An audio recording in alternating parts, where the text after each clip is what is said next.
നമുക്ക് എല്ലാവർക്കും കോമൺ ആയിട്ടുള്ള ഒരു ഡയലോഗാണ്, എനിക്ക് ഒന്നിനും സമയമില്ല, ഞാൻ ഭയങ്കര ബിസിയാണ്. എനിക്കും അങ്ങനെ തന്നെയായിരുന്നു. എൻ്റെ കുട്ടികൾ, എൻ്റെ ഫാമിലി, എൻ്റെ റെസ്പോൺസിബിലിറ്റീസ്, എൻ്റെ എക്സ്പെക്റ്റേഷൻസ്, അങ്ങനെ ഞാൻ ഭയങ്കര ബിസിയാണ്. എനിക്ക് ഒന്നിനും സമയമില്ല.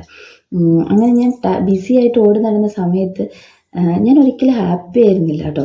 എനിക്ക് എപ്പോഴും പരാതികളായിരുന്നു, എനിക്ക് പരിഭവങ്ങളായിരുന്നു, കുറ്റപ്പെടുത്തലുകളായിരുന്നു. അങ്ങനെ ഇരുന്നപ്പോൾ ഞാൻ എന്നോട് തന്നെ ഒരിക്കൽ ചോദിച്ചു നോക്കി, ഞാൻ പ്രൊഡക്റ്റീവാണോ അതെയോ ഞാൻ ടയേർഡാണോ എന്ന്.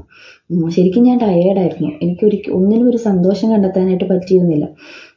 പിന്നെ ഞാൻ എന്നെ തന്നെ പതുക്കെ എൻ്റെ ഉള്ളിൽ തന്നെ എനിക്ക് എപ്പോഴൊക്കെയോ ചെറിയ മാറ്റങ്ങൾ വന്നു തുടങ്ങി. അപ്പോൾ ഞാൻ എനിക്ക് വേണ്ടി ഒരു 5 മിനിറ്റെങ്കിലും ദിവസത്തിൽ മാറ്റി വയ്ക്കാനായിട്ട് തുടങ്ങി. അപ്പോൾ എനിക്ക് വന്ന ഏറ്റവും വലിയ മാറ്റം എന്താണെന്നറിയോ? എൻ്റെ പരാതി പറയുക എന്നൊരു ശീലം തനിയെ മാറി തുടങ്ങി. ബിക്കോസ് എൻ്റെ ലൈഫിൻ്റെ ഉത്തരവാദിത്തം, റെസ്പോൺസിബിലിറ്റി അത് ഞാൻ തന്നെ അങ്ങ് ഏറ്റെടുത്തു.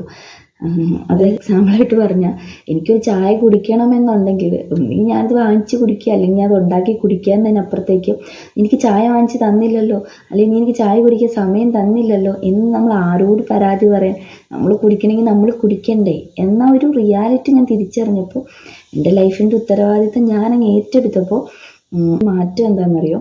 എൻ്റെ ലൈഫിൽ എനിക്കൊരു സ്പേസ് ഉണ്ടായി. എനിക്ക് മനസ്സമാധാനം, അല്ലെങ്കിൽ എന്താണ് ഒരു ശാന്തത അനുഭവപ്പെട്ടു തുടങ്ങി. എൻ്റെ എനർജി കൂടി. അപ്പോൾ നമ്മൾ മനസ്സിലാക്കേണ്ട ഒരു കാര്യം, നമുക്ക് ചുറ്റുമുള്ള എല്ലാത്തിൻ്റെയും റെസ്പോൺസിബിലിറ്റി ഒന്നല്ല നമ്മൾ ഏറ്റെടുക്കേണ്ടത്, നമ്മൾ നമ്മുടെ റെസ്പോൺസിബിലിറ്റി ഏറ്റെടുക്കേണ്ടത്. അങ്ങനെ നമ്മൾ നമ്മുടെ ജീവിതത്തിൻ്റെ ഉത്തരവാദിത്തം ഏറ്റെടുത്തുകൊണ്ട് മുന്നോട്ട് പോകുമ്പോൾ നമുക്ക് ചുറ്റുമുള്ള കുറേ കാര്യങ്ങളില്ലേ, അതെല്ലാം ഏറ്റവും നന്നായിട്ട് നമ്മുടെ ഒപ്പം അങ്ങ് മുന്നോട്ട് വന്നോളും. നിങ്ങൾ ബിസി ആയിരുന്നിട്ടും നിങ്ങളുടെ ഉള്ളിലൊരു എംപ്റ്റി ഫീലിംഗ് ഉണ്ടെങ്കിൽ, നിങ്ങളൊന്ന് പോസ് ചെയ്തിട്ട് ഒന്ന് നിങ്ങളോട് തന്നെ ചോദിച്ചു നോക്കുക, നിങ്ങളുടെ ലൈഫിൻ്റെ ഉത്തരവാദിത്വം നിങ്ങൾ ആരുടെ കയ്യിലാണ് കൊടുത്തേക്കുന്നതെന്ന്. ചെറിയ മാറ്റങ്ങൾ മതി.